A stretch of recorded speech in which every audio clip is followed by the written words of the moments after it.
The training camp on Virex 9 was supposed to be a controlled environment, a place where cadets from across the galaxy could learn how to survive in hostile worlds. The atmosphere was thin, the gravity slightly heavier than Earth's, and the terrain was coated in violet sand that shimmered under the planet's two suns. It was not meant to be dangerous, only challenging. The air domes kept conditions livable, and the instructors prided themselves on the camp's balance between discomfort and safety. For the first 3 weeks, everything went according to schedule. The cadets ran their endurance drills, studied alien ecosystems, and practiced teamwork under environmental stress. But on the 34th day, the horizon began to change. Ryan, the only human in his unit, noticed it first. He had been tightening the seals on a tent flap when the faint hum of the planet's winds took on a sharper tone. The sky, usually washed in peach and lavender hues, began to dull. At first, he thought it was a sandstorm, common on Virex 9 and usually harmless. But then came a sound unlike anything he had heard before, a deep, rolling crack that seemed to split the sky open. The alien cadets nearby froze. A voice from the comms tower shouted a warning, but static swallowed the rest. The ground trembled under his boots. He looked up and saw streaks of light tearing across the clouds, dozens of them, burning white against the dimming sky. The instructors called an immediate lockdown. Every cadet was ordered to retreat into the reinforced shelters beneath the main dome. Ryan sprinted toward the nearest hatch, the ground shaking with each impact. He could feel the metallic vibration of the explosions through the soles of his boots. When he reached the entrance, a group of cadets from the Zyran species blocked the way, arguing in panic. Their translator devices buzzed with fragmented orders. Ryan pushed through them and sealed the door just as another meteor struck the plane behind the camp, close enough to send a shockwave that rattled the metal structure. Inside, the camp filled with nervous breathing and mechanical hums. The dust began to seep in within minutes. It wasn't like ordinary sand or smoke. It shimmered, floating with an unnatural slowness, like ash suspended in invisible liquid. It sparkled faintly in the emergency lights, beautiful, almost hypnotic. But when one of the alien cadets inhaled too sharply, he started coughing violently. Another followed, clutching his throat as if the air itself had turned solid. The instructors, now inside the control room, tried to activate the ventilation filters, but alarms started to scream instead. The dust had clogged the air systems faster than expected. Ryan covered his mouth with his sleeve, trying to make sense of what was happening. The air tasted metallic and dry, each breath heavier than the last. The training camp had been designed for planetary hazards, but no one had predicted meteor dust that could infiltrate every machine filter in less than 10 minutes. The aliens began panicking, shouting in different tongues. A Sornian cadet slammed his claws against the sealed door, demanding to be let out, while another fainted near the wall, her breathing shallow. Ryan could feel the oxygen level dropping. The sound of the filters choking was almost rhythmic, a dying heartbeat of the facility. He forced himself to stay calm, though fear tightened his chest. He remembered something from his Earth survival courses. When machines fail, instincts matter most. He moved closer to the observation window, though the outside view was nothing but glowing fog. The meteor dust was spreading like a living mist, coating every surface. Lightning-like flashes of static energy pulsed through it, giving the storm an eerie rhythm. The planet's dual suns vanished completely, leaving the world bathed in an amber twilight. The chief instructor's voice echoed through the comms. "All units remain in shelter. Rescue drones have been deployed." But Ryan could tell something was wrong. The drones would never make it through that density of dust. Their sensors would fail, and their engines would clog. He turned back toward the others. Most were huddled near the air vents, wrapping spare fabric around their faces, but it wasn't enough. The finer particles slipped through everything. He could see it coating their scales, fur, and hair, dulling every color to a lifeless gray. Minutes turned into hours. The lights flickered, and the emergency power reserves began to deplete. The camp's air monitors displayed numbers that dropped steadily. oxygen decreasing, carbon dioxide rising. The metallic smell became stronger, now mixed with something acidic. Ryan's throat burned with every breath, and his heartbeat pounded in his temples. Around him, cadets coughed and groaned, some collapsing near the walls. It was chaos disguised as silence, the kind of panic that drained strength instead of fueling it. He forced himself to think, even as dizziness clouded his mind. Through the haze of exhaustion, he noticed how the dust behaved differently depending on airflow. Where air currents were weak, the dust gathered in thick clouds. Where it moved faster, near cracks or vent edges, the dust thinned. That was when the first spark of an idea formed in his mind. The filtration systems were failing because the meteor dust wasn't ordinary material. It was magnetically reactive, forming microscopic chains when exposed to static. Machine filters used electromagnetic attraction, meaning they were practically feeding the dust instead of blocking it. He tore a strip of cloth from his uniform sleeve and pressed it against the vent. The fabric caught some of the dust, darkening to a dull silver. He replaced it and exhaled through his mouth, forcing the breath through the cloth, testing resistance. It worked, partially. The air that came through was rough but breathable. It wasn't a solution, but it was a beginning. Outside, the storm intensified. Impacts grew distant now, muffled under layers of atmospheric haze. The entire planet seemed to be wrapped in a glowing cocoon.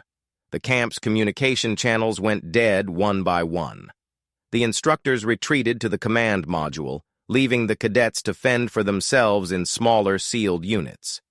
Ryan's tent was one of the outermost structures, barely shielded by the dome.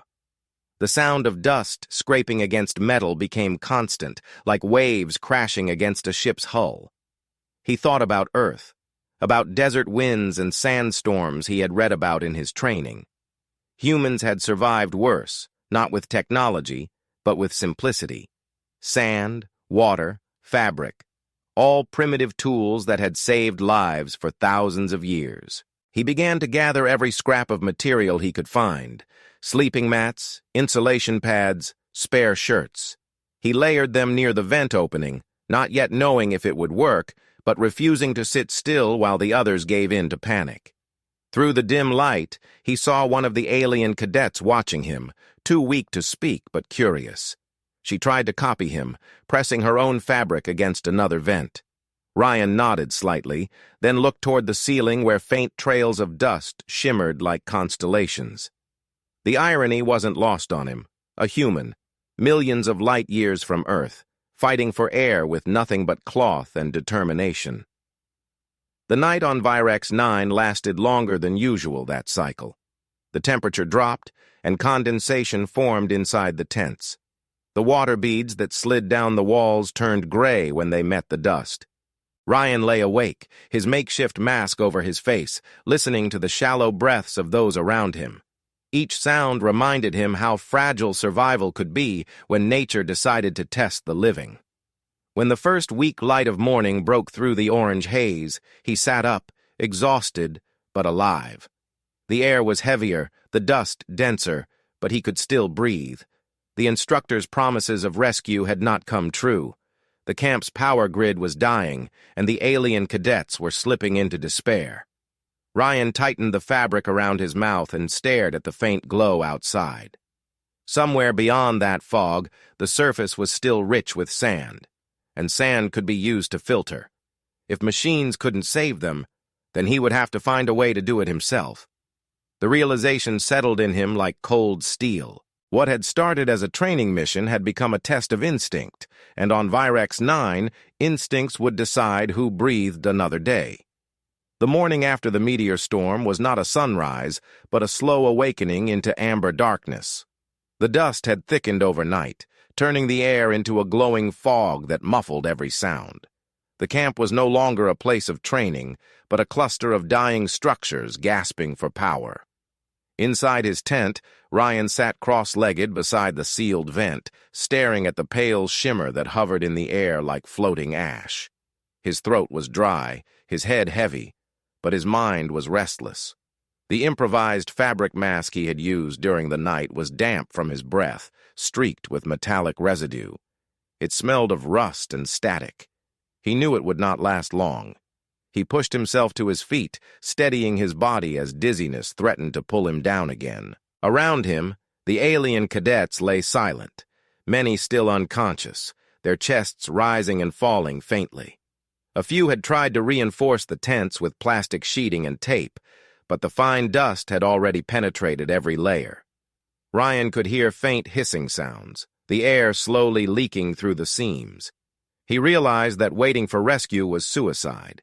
The instructors had either been cut off or suffocated in their own sections.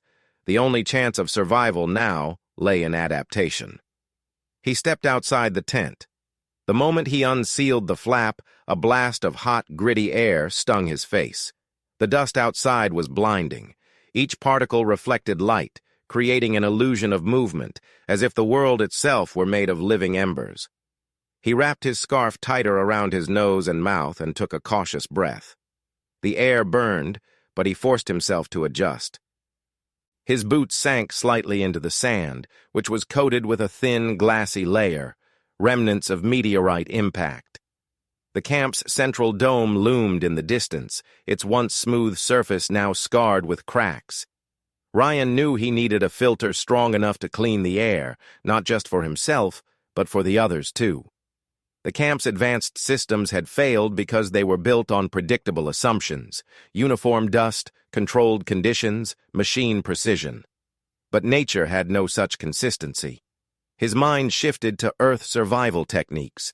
He remembered the lessons about desert filtration, how water and air could both be cleaned by layering natural materials: sand, cloth, and charcoal. The problem was that on Virex 9 there was no charcoal and no trees to make it, but sand and cloth. Those he had in abundance. He scanned the area. The craters left by the meteor impacts were scattered across the field, still steaming faintly. He made his way toward one, shielding his face from the heat. At the edge, he crouched and scooped a handful of sand. It was coarse and warm, but beneath the surface it turned fine and cool. He rubbed it between his fingers, noticing how it clumped when mixed with moisture. That was useful. It meant the sand could trap smaller particles if layered correctly. He filled a small utility pouch with as much as he could carry and returned to the tent. Inside, the air had grown heavier. The aliens barely stirred when he re-entered. He emptied the sand onto a metal tray and began sorting it with his hands, separating the finer grains from the coarse. He spread one of his sleeping mats flat and layered torn fabric on top of it, alternating it with the sand. It was a crude imitation of a filtration membrane, but it might work.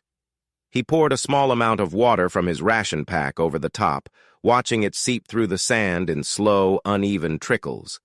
The air smelled cleaner immediately, the dust trapped by the moisture, forming clumps that stuck to the fabric. He pressed his hand to the wet layer, feeling a faint current of coolness rise. He attached the improvised filter to the tent's broken ventilation duct, using torn straps and adhesive tape. The airflow was weak, but when he exhaled near it, the air that came back felt lighter, less harsh. Encouraged, he leaned closer and took a long, cautious breath. It was imperfect, but it was survivable. For the first time in hours, his lungs didn't feel like they were on fire. He looked around at the others. Some were beginning to stir, coughing weakly.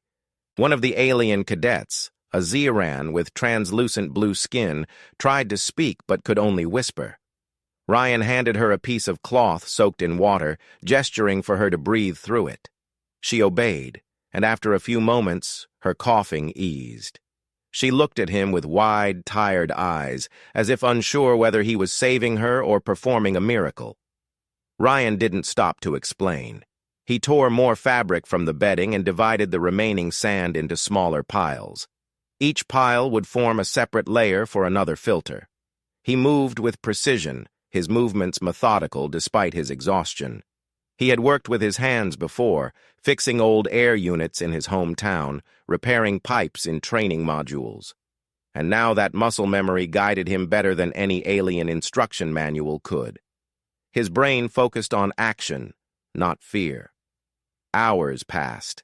The storm outside roared, but inside the tent, a faint rhythm of breathing returned. The improvised filters reduced the dust concentration enough for the cadets to stay conscious. Ryan moved from one section to another, checking each setup, tightening straps, replacing cloths.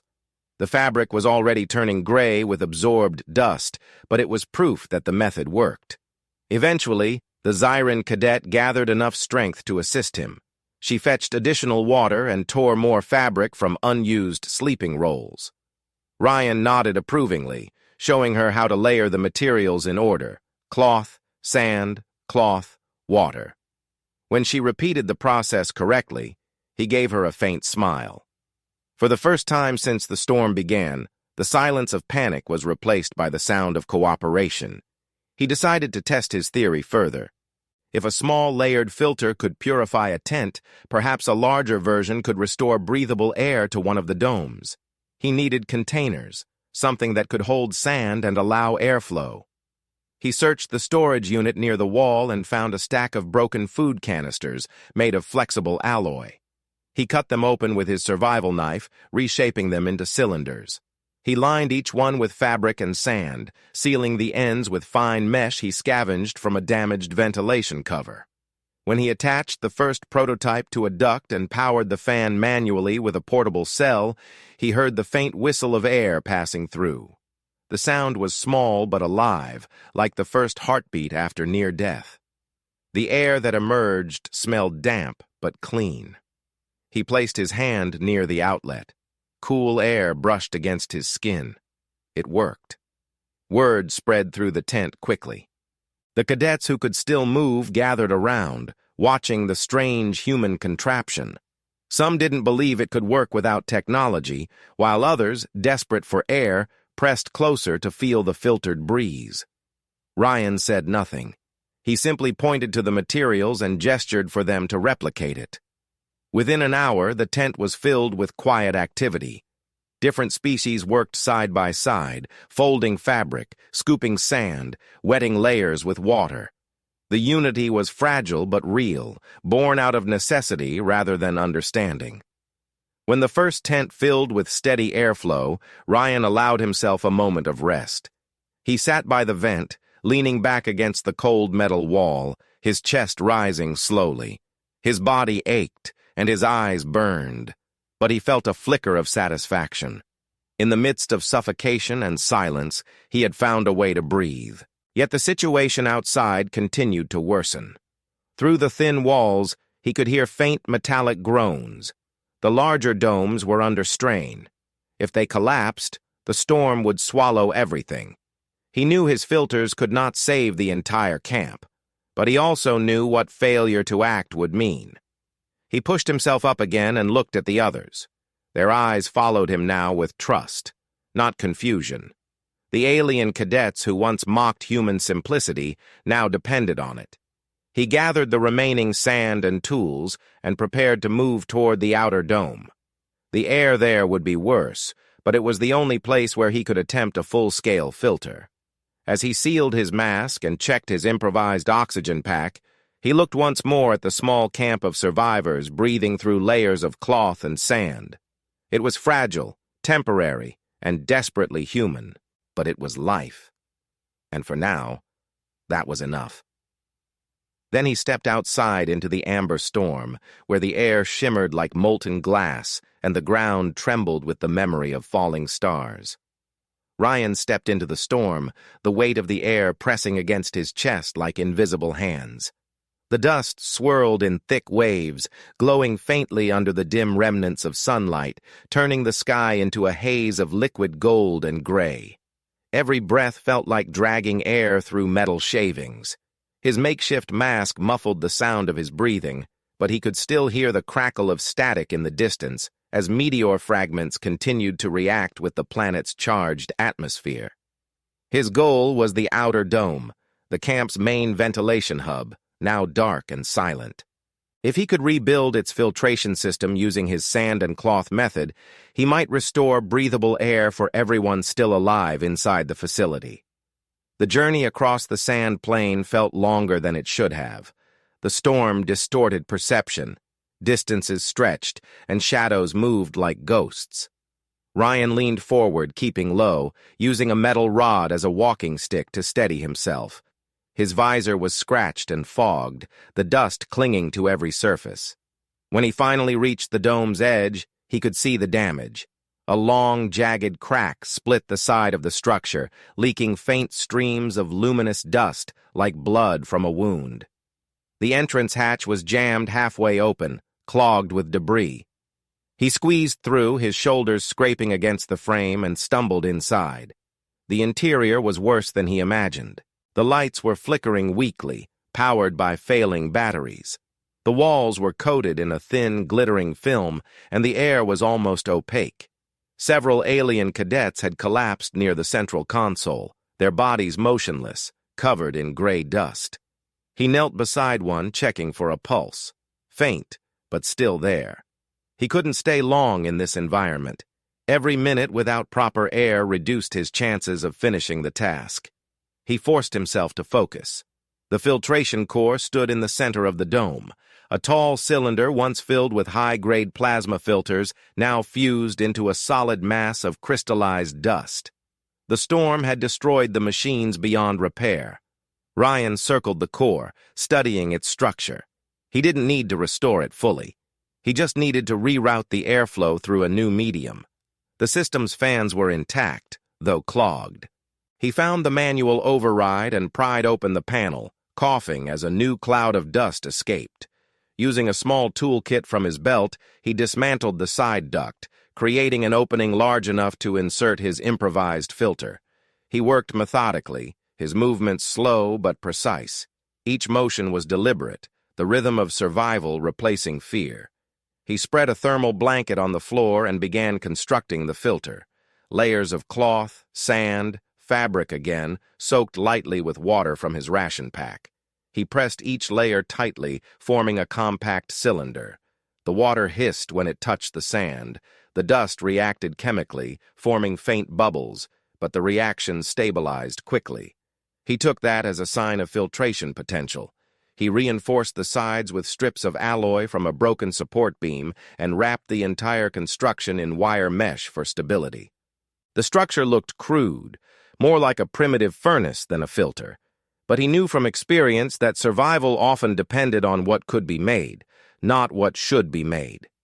When the first filter was ready, he carried it to the duct and secured it with metal clamps. The air inside was still toxic, but if he could power the fan manually, the system might begin pulling air through his makeshift layers, trapping the dust in the process. He attached his portable energy cell to the fan's power line and flipped the switch. The motor hummed uncertainly, stuttering before catching a rhythm.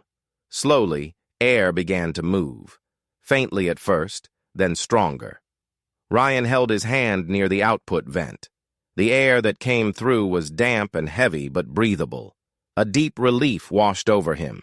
It worked. He turned to the unconscious cadets and dragged them one by one closer to the vent. He lifted a piece of cloth from his mask and placed it over the nearest cadet's mouth, channeling the filtered air toward her. Her breathing steadied after a few moments, her chest rising more naturally. Encouraged, he repeated the process with the others, his body trembling from fatigue. His mind was focused only on one thing, keeping the airflow stable. The fan sputtered occasionally, and he had to adjust the voltage each time, his fingers moving automatically even as dizziness clouded his vision.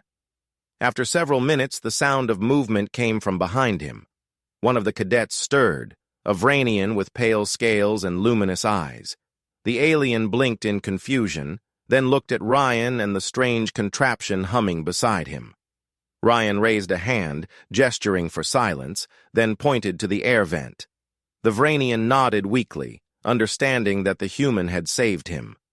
The alien crawled closer, breathing deeply through his nostrils, and then began assisting Ryan without a word. Together they stabilized the airflow, adding more fabric layers and securing loose sand compartments. Time lost meaning. Hours passed, perhaps more.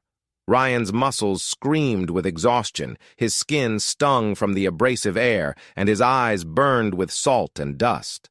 But the dome was slowly transforming. The once dead chamber now carried the faint sound of circulating air, like a heartbeat returning to a body long gone cold. More cadets began to wake, their weak voices echoing softly in the dim light. Some stared at Ryan as if seeing a myth come alive, the human who made air from sand. Others simply breathed, too tired to speak. Ryan's throat ached, but he didn't stop working. He moved to the second duct, dismantling the damaged plasma filter.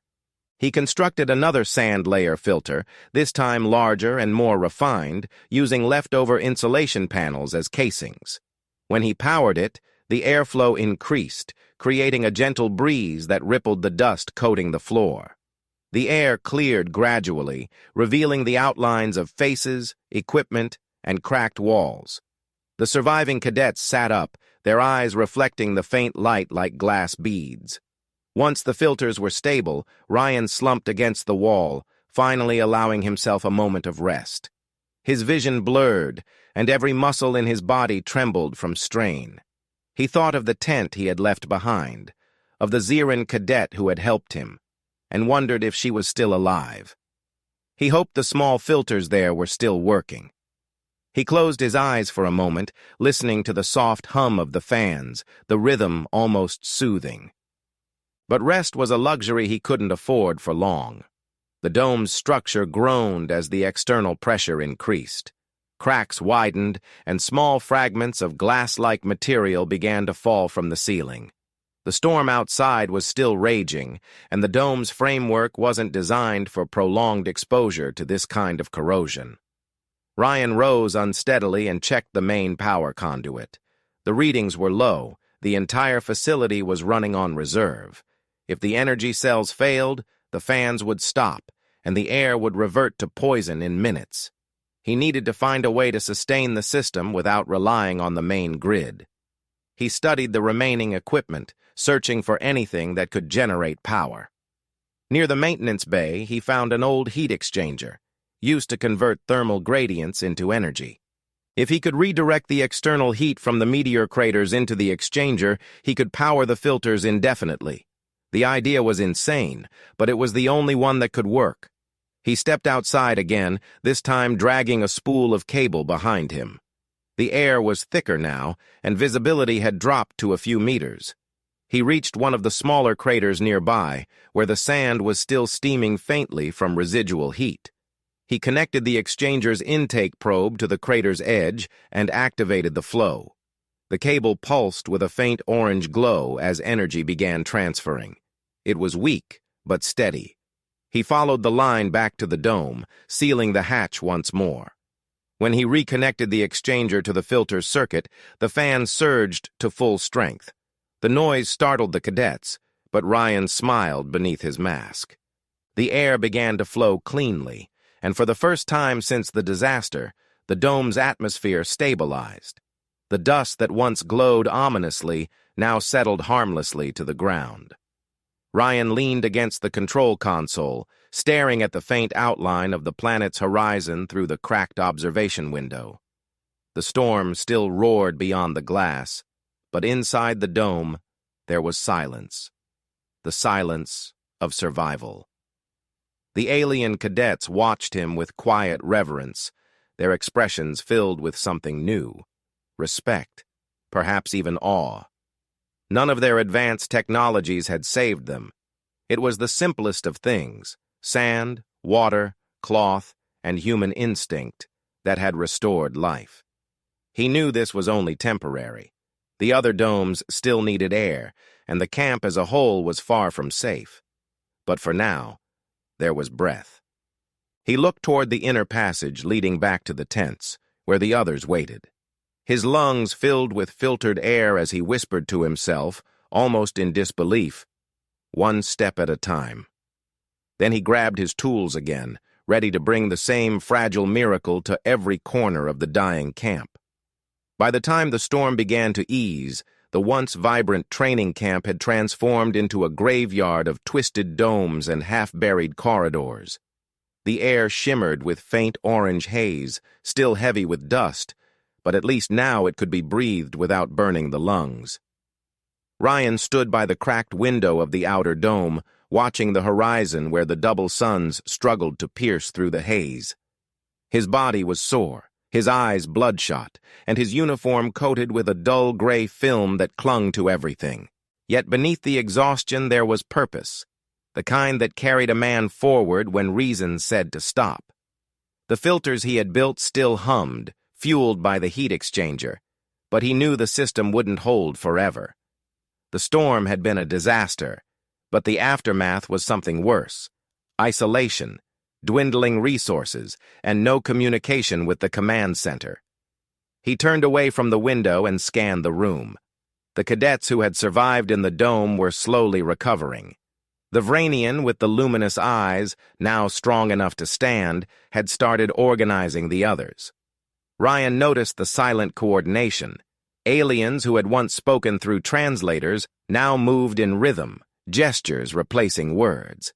The humans' methods had united them in something stronger than language. Still, Ryan knew that leadership came with responsibility, and responsibility meant facing the next threat before it appeared. The camp's radio tower, located at the highest point of the central ridge, was their only hope of sending a signal beyond the storm's interference. The path to it, however, ran through the open plain, where the meteor dust was thickest. Ryan checked the atmospheric scanner. The toxicity was dropping, but still above safe limits. The filters he had made could handle the air for several hours, maybe longer if reinforced. He needed stronger barriers, better layering, and new materials. His eyes fell on the metallic insulation sheets from the broken walls. They were lined with microfibers, perfect for trapping fine particles. He began tearing them apart, slicing the material into strips and weaving them with the same sand and cloth layering he had used before. The result was a thicker, denser breathing mask.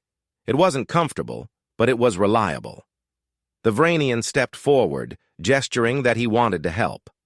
Ryan hesitated at first. The radiation outside could still cause neurological damage, but he realized he couldn't make the journey alone. He handed the alien one of the reinforced masks and nodded.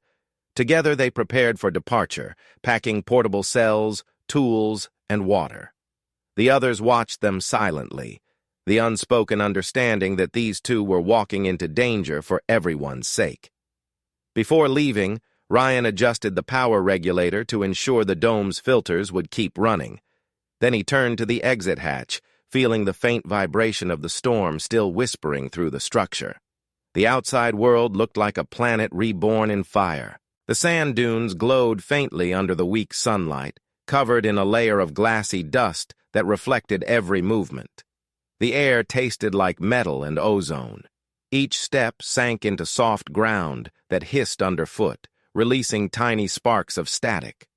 Ryan led the way, following the faint silhouette of the radio tower barely visible through the haze. His companion followed closely, carrying the equipment bag. The journey was slow. Visibility dropped every few meters as the dust swirled unpredictably.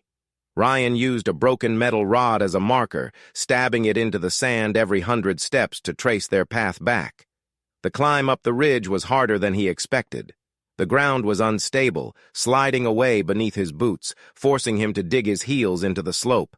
His breath came in short bursts, and sweat pooled inside his mask, making it hard to see. Still, he pressed on. The ridge was scattered with meteor fragments, still faintly warm, glowing like dying embers. One of them cracked open as he stepped near, releasing a puff of golden vapor that dissipated quickly in the air. He froze, realizing that the meteor dust was not entirely inert. It reacted to movement, pressure, even temperature. That explained why the storm's effects had lasted so long. The dust wasn't just debris, it was a living chain reaction. The tower came into view at last, a spire of black alloy, half collapsed but still upright. The upper transmitter was shattered, its antenna twisted into jagged shapes, but the base console might still function. Ryan approached cautiously, brushing off the dust that had settled over the control panels. The display screens were dark. He connected his portable energy cell to the main input port, and for a moment, nothing happened. Then the console flickered to life, weak blue light illuminating his face. He exhaled sharply, a mix of relief and exhaustion. The interface was damaged but functional enough to send a coded distress call. He tapped through the menus, bypassing the corrupted circuits, and initiated a signal pulse. The machine whined, struggling to push the transmission through the thick atmosphere. The frequency meter danced erratically, flickering between ranges. The Vranian pointed at the gauge. The signal was dispersing. Ryan tightened the amplifier settings and redirected power from the emergency lights. The fan in the tower's base roared as it consumed the last of the energy reserves. The screen blinked again. This time, a steady rhythm appeared. The distress signal was broadcasting. He leaned forward and pressed the microphone button. His voice, rough and dry, echoed inside the helmet as he spoke. "This is Cadet Ryan Hale of Virex 9 Training Division. Meteor impact has compromised base life support. Survivors remain in Dome 3. Coordinates transmitting. Request immediate extraction." He released the button and waited. The static hissed for several seconds, then fell silent. No reply came. He repeated the message, this time on a wider frequency band, but still nothing. The storm must have disrupted the communication relays beyond the upper atmosphere. He sighed, slamming his fist gently against the console. The vibration dislodged more dust from the ceiling, which shimmered as it fell, creating the illusion of golden rain. The Vranian placed a hand on his shoulder, a silent reassurance that at least the attempt had been made. As Ryan began to disconnect the power cell, a faint sound reached him through the static.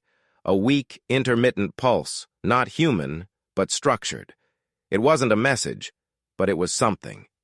He adjusted the receiver, filtering the noise. The rhythm repeated. 3 short bursts, 2 long ones. It was an acknowledgement signal used by orbital beacons. His heart raced. That meant someone had received the transmission. He couldn't be sure whether it was a rescue team or an automated relay, but it was enough to ignite a spark of hope. He turned to the Vranian and nodded firmly. They had done it. But the moment of relief didn't last. The tower's foundation trembled, and a deep groan echoed from below.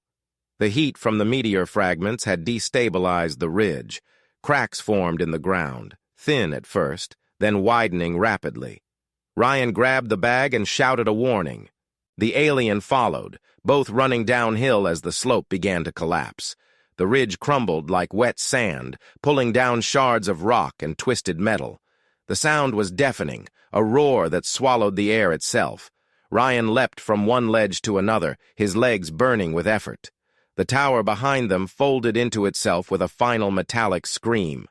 When they reached the flat ground, the world fell silent again, except for the distant hum of the wind.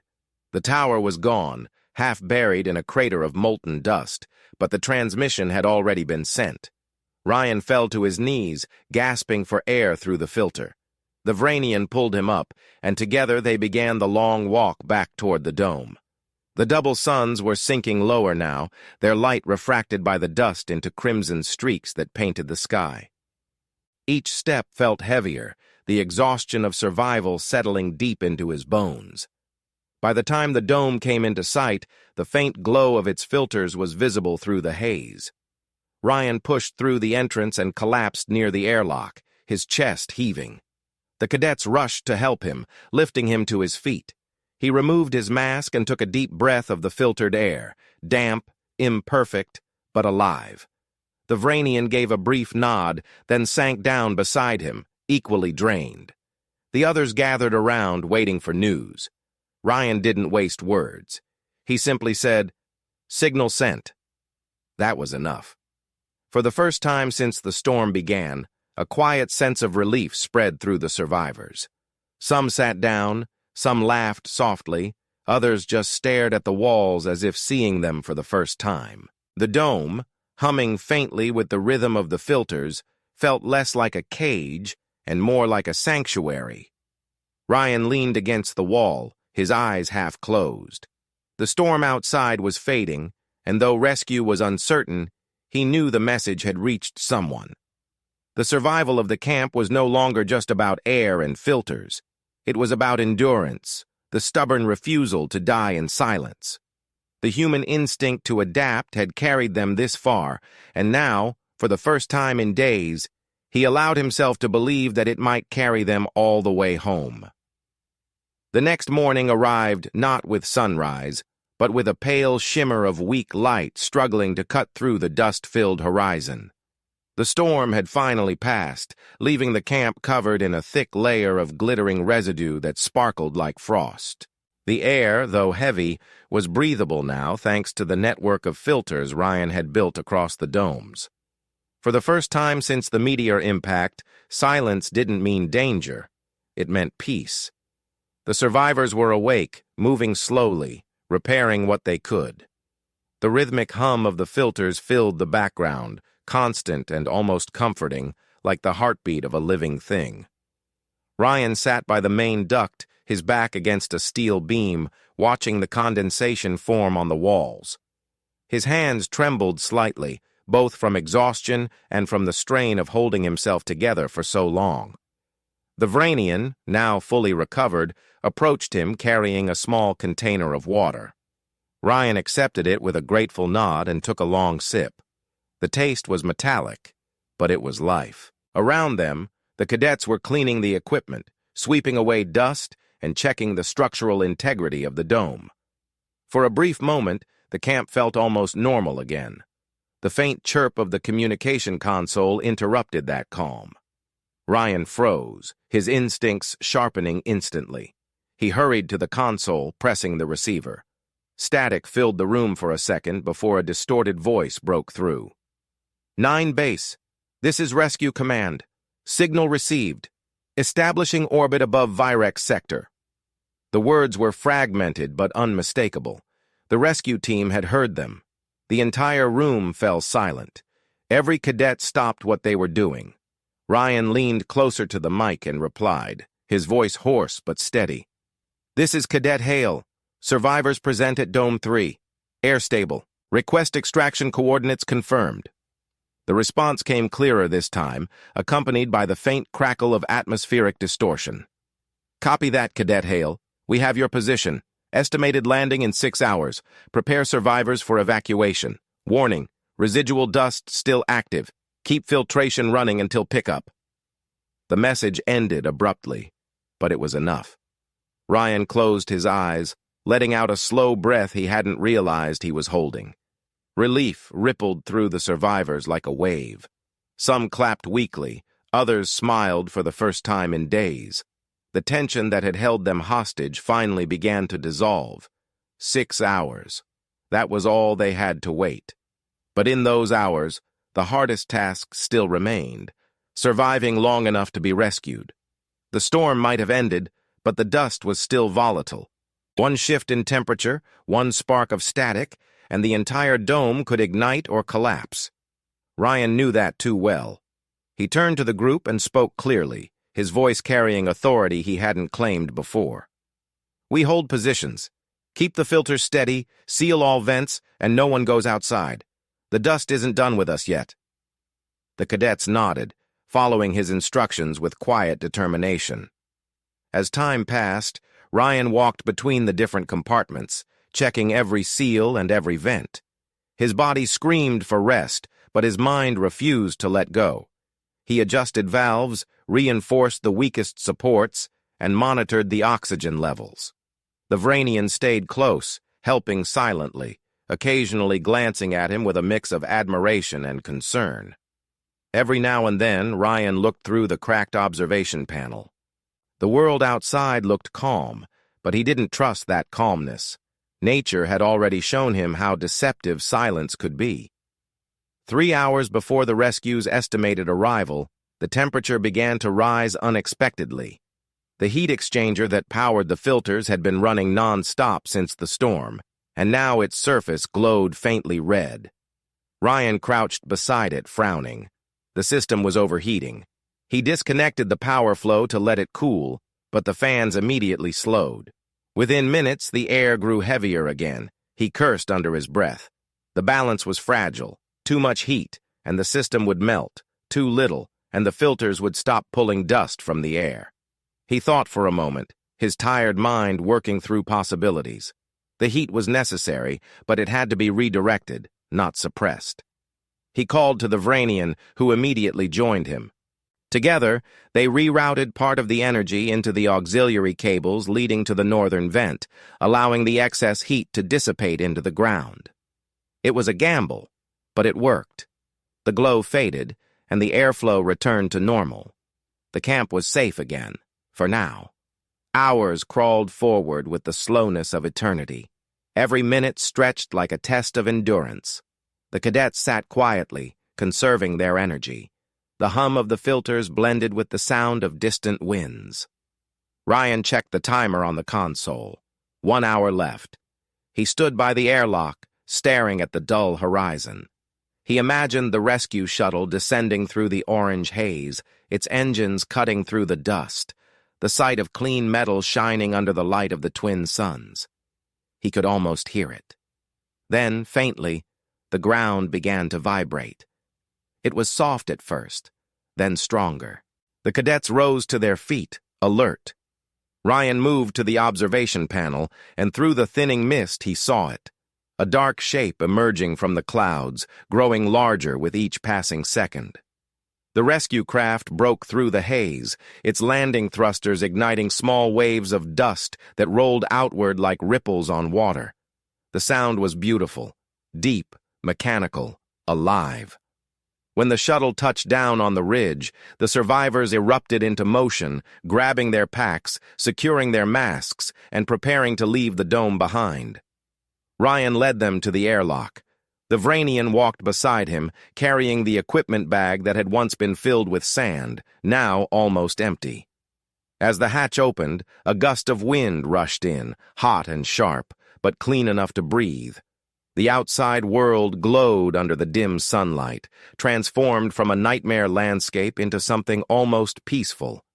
The rescue officers stepped out of the shuttle, wearing reinforced suits, their visors reflecting the survivors like mirrors. One of them raised a hand in greeting. "Rescue Command Orbital Division. You made it, Cadet Hale." Ryan nodded but said nothing. He was too drained to speak.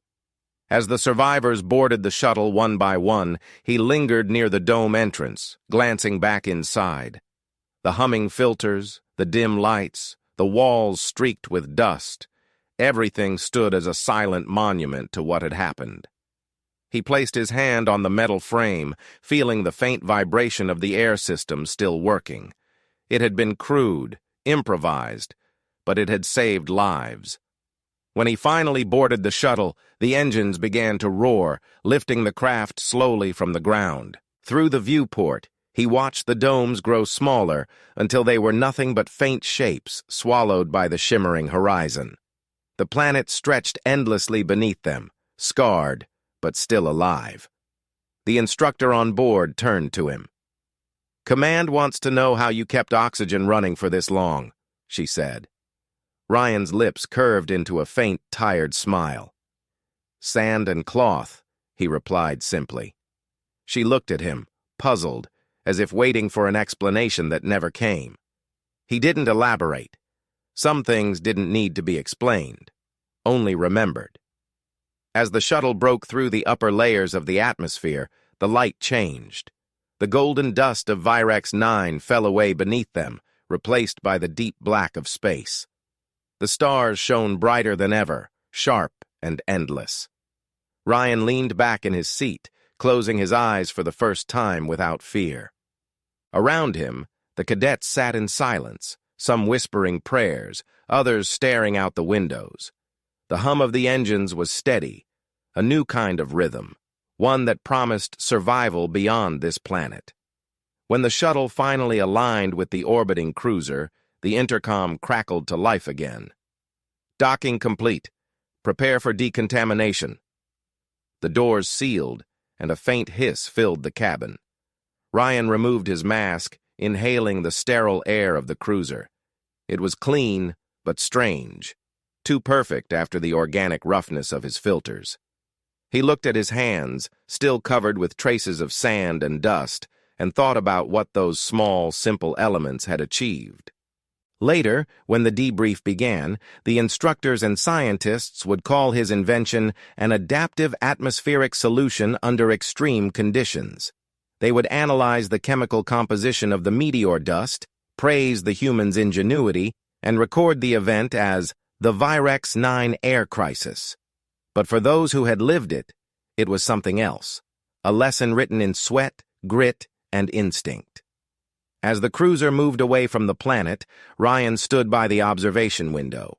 The world below glowed faintly, scarred and silent, but somehow beautiful. He thought of the sand filters still working in the domes, quietly purifying air for no one. A strange peace settled over him. He realized that survival wasn't just about intelligence or strength.